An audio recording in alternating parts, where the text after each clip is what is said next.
Uma boa noite a todos, a paz a todos os irmãos. Esse vídeo aqui vai ser um resuminho a respeito sobre casamento. Tá voltando esse assunto, aliás, esse assunto é um assunto que não volta, né? Tá sempre aí presente, né? Todos os dias as pessoas comentam, uma pessoa ou outra comenta a respeito desse assunto, casamento. O casamento, ele engloba muitas coisas, engloba o adultério, o divórcio, a lascívia, a fornicação, né? Engloba o desejo, engloba muitas coisas aí que fazem parte da concupiscência, né? É um pecado contra a própria carne, contra o próprio ser, não é contra o irmão, nem contra o pai diretamente, mas contra o próprio corpo, o próprio ser, né? E o que as escrituras elas dizem a respeito disso daí, né? O que o Messias fala a respeito disso daí, né? Porque às vezes é um apóstolo falando é uma coisa, há pessoas que tiram o mérito do apóstolo, principalmente de Paulo, né? De Shaul, né? Ou mais conhecido como Paulo, né? Vamos chamar de Paulo, pessoas que não gostam que a gente use os nomes próprios, os nomes originais, ou pelo menos aquilo que não é o inventado aí por Roma, né? Mas vamos usar então os nomes inventados por Roma para as pessoas ficarem pelo menos de repente pensam que é outra pessoa, né? Paulo é um, Shaul é outro. Então vamos falar que Paulo, né? Ele não tem mérito nenhum. As pessoas dizem que ele não, nem apóstolo era. Uns dizem até que ele não era apóstolo. Aí nós vamos entrar num outro tema, num outro contexto que não tem nada a ver com esse daqui. Embora tá tudo escrito lá que o Pai o escolheu, né? O Pai o escolheu, né? Só ler direitinho lá, Ananias, né? Que Ananias diz, foi atrás de Ananias. Então Paulo era uma pessoa escolhida, ele dizia muitas coisas concernente, nada foi contra as palavras do Messias, nunca, não há uma passagem que Paulo falou uma coisa contrária ao Messias, contradizendo as palavras do Messias. Pelo contrário, ele até se justificava perante aquelas passagens segundo a sua vida, que era uma vida de perseguição aos do caminho, né? E depois, quando ele teve o encontro dele no caminho, né, que ele teve na estrada, em viagem, ele teve aquele encontro com o Messias, né, e o qual foi chamado para o apostolado. O assunto é casamento, portanto, não vamos, mas nem vou entrar em Paulo, né, nem vou entrar no que Paulo disse a respeito de casamento. Vou falar sobre o que Messias disse, né. Vamos pegar aqui em Mateus no capítulo 19. Tá bom? Para quem está com dúvida ainda assim a respeito sobre esse tema, então é assim. Então chegaram ao pé dele os fariseus, né, os sacerdotes, o sistema religioso, né, aqueles que eram do sistema religioso, os fariseus, né, que naquela época era praticado o farisaísmo, tentando o Messias, né, o apertando na parede, tentando enrolar ele, e dizendo-lhe: é lícito ao homem repudiar a sua mulher por qualquer motivo? E o Messias, né, respondeu, porém, disse-lhes: não tendes lido que aquele que os fez no princípio, pai, né, macho e fêmea os fez? E disse: portanto, deixará o homem pai e mãe, e se unirá à sua mulher, e serão uma só carne? Ele fez uma pergunta para os fariseus em resposta. Por acaso vocês não têm lido isso daí? São tão estudiosos, né? E não leram isso daí ainda? Disseram-lhe então, por que mandou Moisés dar-lhe a carta de divórcio e repudiá-la? E disse-lhe eles, né? Então, por que mandou, né? Ele dar a carta de divórcio e repudiá-la. Disse-lhes ele: Moisés, por causa da dureza dos vossos corações. Vossos quem? Os fariseus eram quem? Eram judeus, eles eram das tribos de Israel, né? Naquele caso ali eram os judeus. Por causa da dureza dos vossos corações, vos permitiu repudiar vossas mulheres. Mas no princípio não foi assim. Eu vos digo, porém, que qualquer que repudiar sua mulher, não sendo por causa de fornicação, nós podemos até colocar aqui adultério, não estou a inventar. Fornicação, uma mulher que é casada ou um homem que é casado fornicou com outra pessoa, adulterou também. Então adultério, para ficar mais fácil a gente entender. Então um homem que repudiar a sua mulher, não sendo por causa de adultério, e casar com outra, ou seja, fazer sexo com outra, ele comete adultério. E o que casar com essa mulher repudiada pelo marido, também comete adultério. Ah, então se a mulher fornicou com outro homem, o marido já pode despedir ela. Sim, pode despedir ela. Mas não tem mandamento para se casar novamente. Tá certo? Não há mandamento. Comete adultério. Por quê? Porque o pai uniu, o homem não separe. É melhor divorciar da pessoa que está em contendas o dia todo em casa, divorciar, se separar dessa pessoa, para não haver contenda, do que morar e estar sempre em contenda, porque o pai, acima de tudo, abomina a contenda entre os irmãos.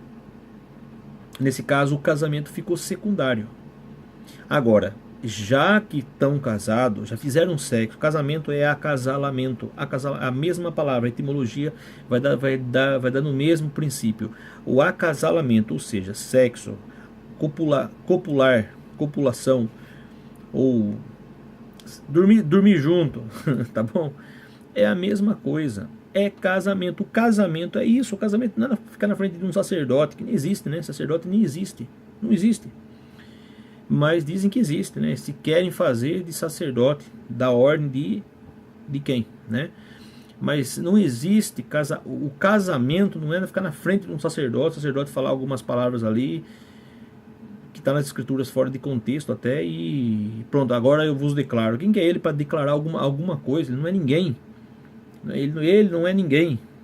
Não é ninguém. Ele é uma pessoa como todo mundo, igual, é um homem, é um ser humano, né? Casamento não é ir para o cartório e assinar um papelzinho lá, ali é um contrato, aquilo ali é contrato, um contrato é uma união de duas pessoas, duas famílias, contratos. Na antiguidade as pessoas se uniam, até na época dos reis se uniam famílias, né, os filhos se uniam para somar por interesses financeiros, uma família rica, outra família rica, então vamos unir os bens, aquela coisa toda, através dos filhos que se casaram. Se uniram, eles se uniram, fizeram um contrato ali. Esse é um casamento no sentido de contrato. Agora, casamento, a palavra casamento vem de acasalamento. E acasalamento vem de fazer sexo, mais nada. Mais nada, não há outra palavra. Não há outro significado do que isso aí. Então, portanto, não sendo por causa do adultério, por quê? Porque de repente eu não gosto dela, ela adulterou? Não. Então eu vou despedir ela. Não pode despedir, porque não tem razão para despedir. Quer uma razão para despedir? Tem que acontecer um adultério, uma fornicação, uma coisa grave entre um marido com outra mulher ou a mulher com outro homem. Aí tem o direito, mas não é dever, é o direito. Porém, mais vale se reconciliar com o seu cônjuge, né? Com o seu marido ou com a sua esposa. Mas se cometer adultério, pode.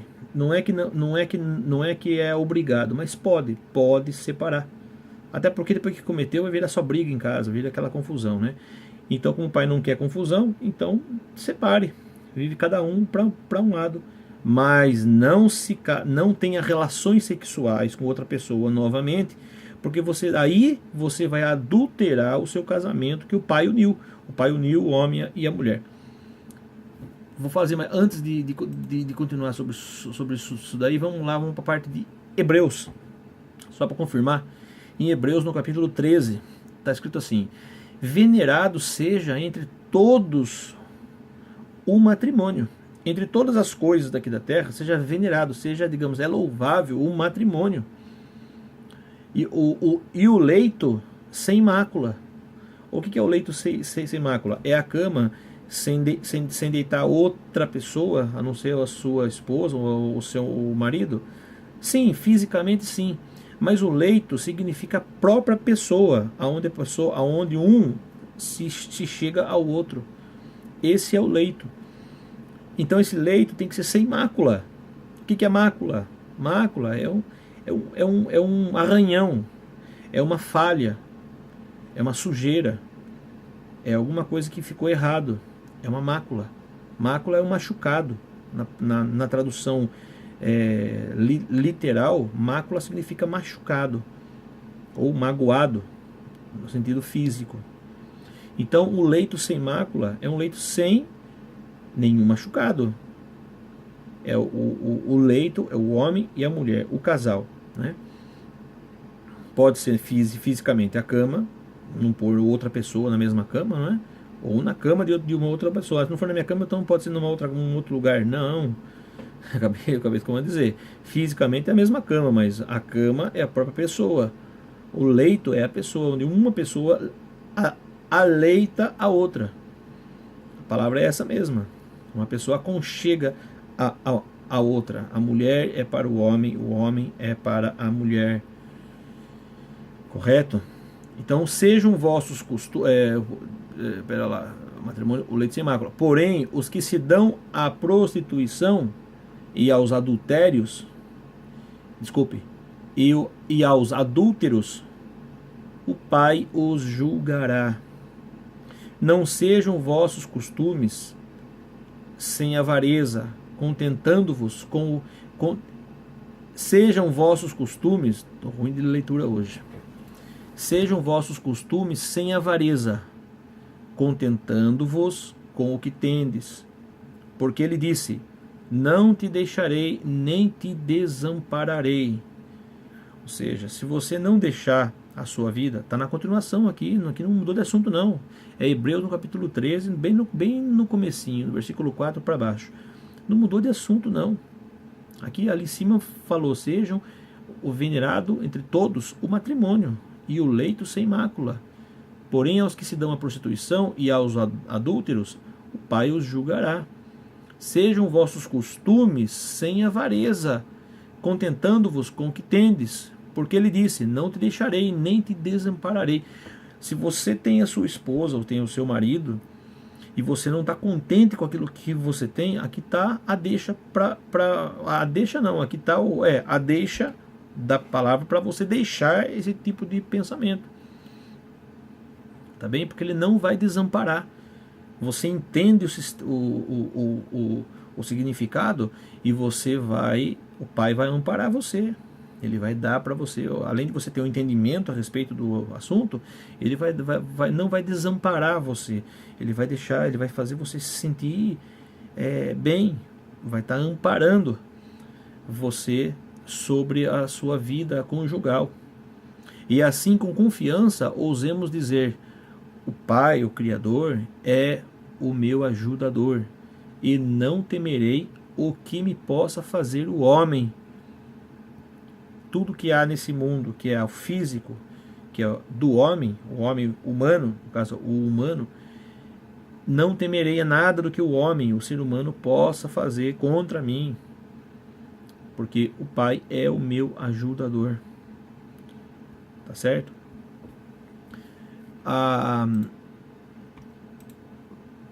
Por exemplo, vai haver perguntas. Eu queria só deixar avisado que eu tenho um vídeo já de 2 anos atrás que ficou aqui no canal, né, no YouTube, aqui no Somente a Verdade, que fala sobre o casamento. São 3 vídeos compridos, tá? Eu sei que não tem muita paciência, ali eu extrapolei um pouquinho, era o começo, estava começando a fazer os vídeos ainda,